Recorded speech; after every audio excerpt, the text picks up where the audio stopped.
back up against the wall, and they're only going to have a couple of games to try and remedy that situation. I'm seeing a couple of interesting weapons come out. The Hero Brella, of course, is so nice for splat zones. And then we have the custom Splattershot Jr., which was not a weapon that was picked at all in Splatoon 1, but I've seen several teams opt to use it here in Splatoon 2. Yeah, the custom Splattershot Jr. has been really weird in Splatoon 2 because it's very good at charging Ink Storms. And as I just said, Ink Storm is very good on the zones on this map. Not so much on the other modes, but on zones specifically, the Ink Storm is pretty strong here. Just because it deals with that middle section of the map as well as painting the zone pretty well. And it's also got the auto bombs. I don't really think I need to explain auto bombs. They're auto bombs. They do their thing.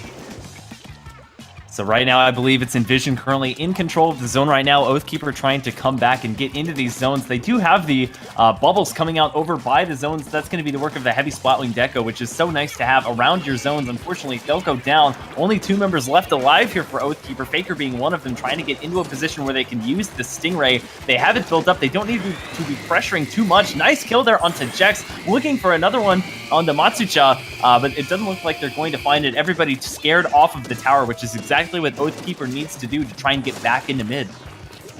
The zone, not the tower. You got it. Oh, right. I don't know how to say words. No, it's okay. It's okay. So Oathkeeper right now is just kind of struggling with the team fights. It looks like they're just kind of they're dropping 1v1s. It looks like EnviZion is just doing a much better job just kind of with the slaying.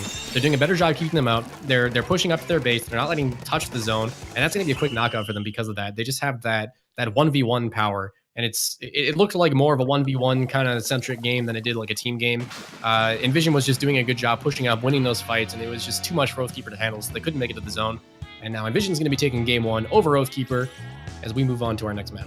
And once again, that's the detriment of having an objective that doesn't move. The zone really just staying in mid keeps the enemy team from getting too close if they're getting spawn camped the way that Oathkeeper was. And it was a great idea to use that Stingray to try and get some picks. They were able to get one onto Jex, but there just was not enough time for the for Oathkeeper to try and get back into the middle part of the map here. A really good job there done by EnviZion to maintain pretty much every aspect of that very large map. And we now move on to another rather large map as well. It is going to be tower control this time, except this time it will be Sturgeon Shipyard. Lots of high ground. Of course, there's some rotating platforms, some grates, a little bit for everybody here. Yeah, definitely. And this is tower control in Sturgeon Shipyard specifically is another one of those kind of team comp maps. It's not as huge as like Inkblot Academy, but your team comp is definitely going to be big here. Sloshers are good here. Octobrush is good here. Basically anything that can play really well with high ground is going to be very strong in this map because of just how much high to low ground engagements there are, as well as weapons that are able to do strong from the low ground. Like splatter shots are going to be strong. We're probably going to see some rapid blasters because rapids are very good here.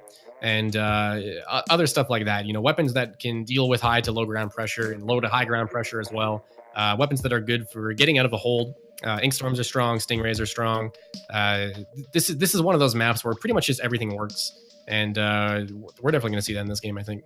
Yeah, because it is tower control, you definitely want to have at least one long-range weapon on your team so that they can be the designated tower rider. Anything from chargers to splatlings and even things like the Splattershot Pro or the Rapid Blaster work as a dandy for the person riding the tower because you can just stay there and melt people down while your closer range weapons get up in the faces of the enemy team. Of course, I see a lot of Splattershot Pro here because you can hang out on the high ground on the left or right-hand side of the map.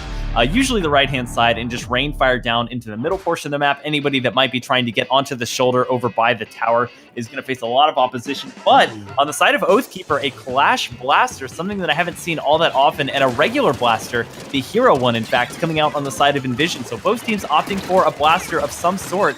No rapids to be found, and no range blasters to be found either. That was a very quick baller. I didn't expect a 52 gal to be able to charge a baller that quick, but they got it. Unfortunately, didn't find any picks, but now it looks like EnviZion has a pretty good starting push going on here. Down to 60 points already, just over 30 seconds into the game.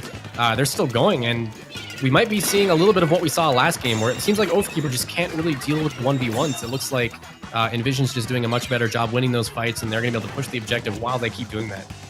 Yeah, Oathkeeper trying to stack up here over on this left-hand side where the tower's currently sitting, but they've already gone 2 down once again, and if they keep going down like this, they don't have the time to build up their specials. The Clash Blaster being the last one alive is going to go down, effectively a full wipe onto the side of Oathkeeper forced by EnviZion, and that's going to also keep them from building up their specials, as a large portion of your special meter goes down when you die. So a beautiful knockout there, one of the quickest games I've ever seen on Sturgeon Shipyard, and that's going to be not only the game, but the set for EnviZion. Yeah, that was about just over a minute into the match, so a very, very quick knockout. They got an early tower push. They got the early team fight wins, and they just kind of kept those picks flying one by one. Oathkeepers kind of had a little bit of an issue where they kept kind of filtering in one by one. They weren't really trying to focus the tower as a team. They kind of just ran in, and they were just getting picked off one by one. They didn't really have that team push onto the tower to try and route them out. And EnviZion did a good job recognizing that. They kept that tower going in the midst of finding those picks. They didn't really get off of it, and it let them get that really fast knockout. So good decision making there. And now EnviZion is going to be moving on to the finals of the bronze bracket, awaiting the winner of Red Ink and Just for the Halibut. Yeah, it's so easy to think in this game of just going in by yourself and trying to be that one person who stops the tower push or stops whatever the objective push might be. But you really put yourself at a disadvantage here, especially when the enemy team is so in control. Even when they push up that far into the opposing team's court, when they were in Oathkeeper's court, EnviZion was just dominating. They had 3 people stacked up by the tower, and there was no way that if Oathkeeper trickled in the way they did, that they would be able to stop that tower push. So it's a straight 100-0 knockout there. Congratulations to EnviZion. They will be in the bronze bracket final, awaiting the winner of Red Ink versus Just Halibut. Red Ink currently up 1-0 over Just for the Halibut. So if that continues on the way it is, Red Ink will be EnviZion's opponent in that regard. Moving on over to the silver bracket, I'm sure we have some more matches to report.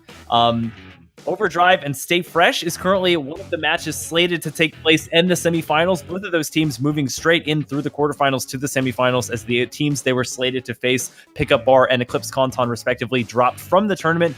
The other quarterfinal matches going on, Half Baked and Deep Blues currently battling each other out. Deep Blues was able to defeat Kairos 2-0 in round 1 of the silver bracket, and Stay Fresh Black, we're going to be taking on Spicy Kraken Rolls, who was able to defeat Takeover 2-0 in round 1 of the silver bracket. Of course, the winners of both of those sets will play each other in the other silver bracket semifinal match. All right, guys, so the schedule that we're kind of working with right now for the rest of the stream today is we're going to watch the bronze finals, and then we're going to watch the silver semifinals, followed by the silver finals. So just to kind of give you guys an update on what's going on there. Of course, the top 12 is all going to be tomorrow, and that's going to be a lot of good matches. You don't want to miss any of that. So make sure to be here tomorrow at, I believe, 12 Eastern, just noon Eastern. No, you definitely want to be here for some good Splatoon play. But we still got a lot of good Splatoon left for you guys today. So we're going to run to a quick 3-minute break while we get these this bronze finals match set up. We're still waiting on one set to finish, and we're going to be back with some more G7 for you guys very shortly.